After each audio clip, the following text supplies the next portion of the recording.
Amazon app ಅಲ್ಲಿ ಒಂದು ಹೊಸ ಫೀಚರ್ ಬಂದಿದೆ. ಇದರಿಂದಾಗಿ ಇನ್ನು ಮುಂದೆ ಶಾಪಿಂಗ್ ಮಾಡುವಾಗ ತುಂಬಾ ಹಣವನ್ನ ಉಳಿಸೋದಕ್ಕೆ ಸಾಧ್ಯ ಇದೆ. ನೋಡಿ, ನಾನಿವಾಗ ಅಮೆಜಾನ್ ಆಪ್ ಅನ್ನ ಓಪನ್ ಮಾಡಿ iPhone 128GB ಅನ್ನು ಸರ್ಚ್ ಮಾಡ್ತೀನಿ. ಸೊ ಇದರ ಪ್ರೈಸ್ ಎಷ್ಟಿದೆ ಅಂತ ಹೇಳಿ ನೋಡೋಣ. ನೋಡಿ, ಕ್ಲಿಕ್ ಮಾಡಿದೆ.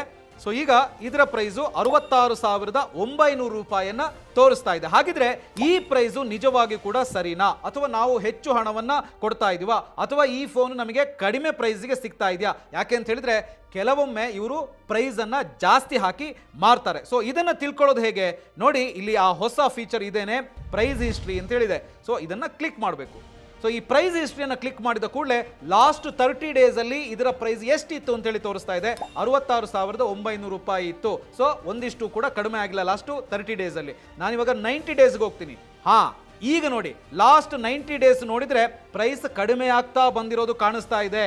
ಸೊ 70,001 ರೂಪಾಯಿಯಿಂದ 66,901 ರೂಪಾಯಿಗೆ ಬಂದಿದೆ.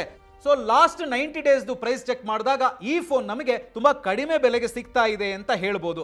ಆದ್ರೆ ಲಾಸ್ಟ್ 90 ಡೇಸ್ ಜೊತೆಗೆ ಕಂಪೇರ್ ಮಾಡಿದಾಗ ಪ್ರೆಸೆಂಟ್ ಪ್ರೈಸ್ ಏನಾದರೂ ಜಾಸ್ತಿ ಇತ್ತು ಅಂತ ಹೇಳಿದ್ರೆ ನೀವು ಕಡಿಮೆ ಬೆಲೆಯ ಫೋನ್ಗೆ ಅಥವಾ ಕಡಿಮೆ ಬೆಲೆಯ ಪ್ರಾಡಕ್ಟ್ಗೆ ಜಾಸ್ತಿ ಹಣವನ್ನು ಕೊಡ್ತೀರಿ ಅಂತೇಳಿ ಅರ್ಥ. ಸೊ ಇದು ಫೋನ್ ಒಂದೇ ಅಲ್ಲ, ನೀವು ಏನೇ ಐಟಮ್ ಅನ್ನು ಅಮೆಜಾನ್ ಇಂದ ಪರ್ಚೇಸ್ ಮಾಡುವಾಗಲೂ ಕೂಡ ಈ ತರ ನೀವು ಪ್ರೈಸ್ ಹಿಸ್ಟ್ರಿಯನ್ನು ನೋಡಿ ಚೆಕ್ ಮಾಡಬಹುದು. ಸೊ ಈ ರೀತಿ ಪ್ರೈಸ್ ಚೆಕ್ ಮಾಡೋದಕ್ಕೆ ಹಿಂದೆಲ್ಲ ಥರ್ಡ್ ಪಾರ್ಟಿ ಸೈಟ್ಸ್ಗಳಿದ್ವು, ಆದ್ರೆ ಇನ್ಮೇಲೆ ಅದರ ಅವಶ್ಯಕತೆ ಇಲ್ಲ.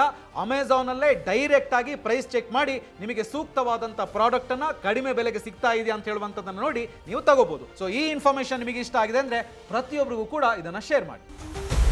Boss Vala, B the boss.